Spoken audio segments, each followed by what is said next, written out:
Hello there, ladies and gentlemen, Moletrap here, and I am coming at you here with Game 1 of the series that I already did Game 3 of between DuckloadRa and DIMAGA.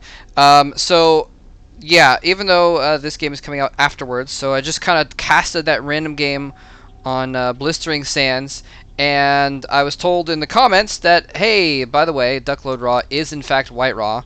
I thought it was just some guy who liked White Raw, but apparently it's something where White Raw is going by DuckloadRa for some reason. Sponsorship, I don't know exactly. Seems kind of weird, but in any case, by all accounts, and I mean pretty much all accounts, everyone's saying that DuckloadRa is actually White Raw. It's just his nickname that he's going by now. So I decided I'll go ahead and do the whole series. It's a best of 7, and I did game 3 of it apparently. So so nothing is spoiled because it had to get into at least 4 games for it to be a best of 7. And so I'm going to do the entire best of 7, and because the game 3 was good, figure might as well do the rest.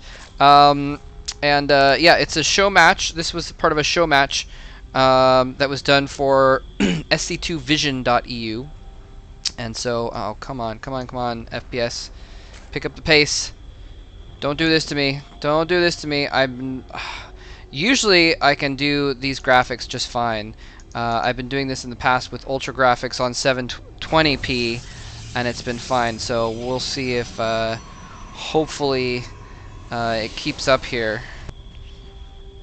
Anyway, so yes, I decided just to change my graphic settings back for now. Since it was working before, I'm just going to go with what I was using before, and I will maybe spend an entire day sometime messing with my graphics to see if I can get some more performance out of it. Yeah, I turned off like a lot of shadows and lights and stuff and shininess, so it looked a little bit funny the way it was before. Anyway, so we have White Raw doing a pretty normal wall in here. Well, normal for a scrap station at least. This is a funny map. It's a strange map in a sense because it's got a wide ramp, and so that's kind of abnormal, but it's a very long distance. You have to go all the way around this long U shape to actually get to the enemy base.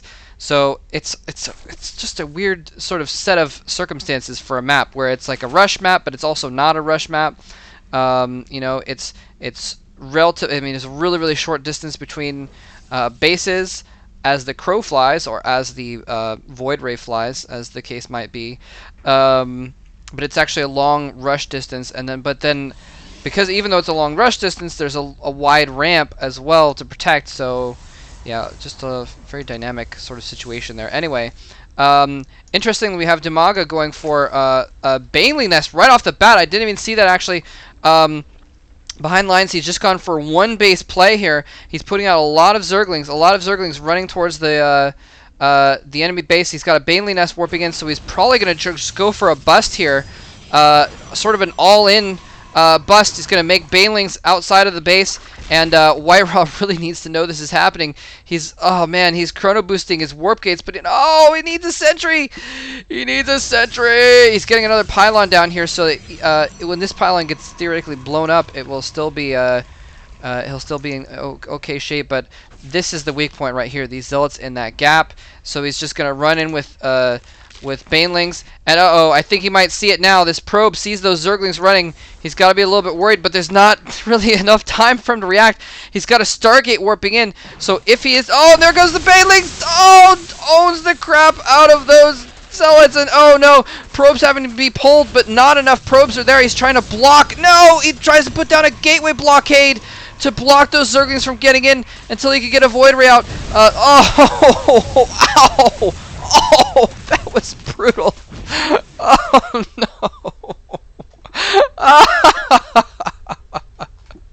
I'm sorry. Oh man.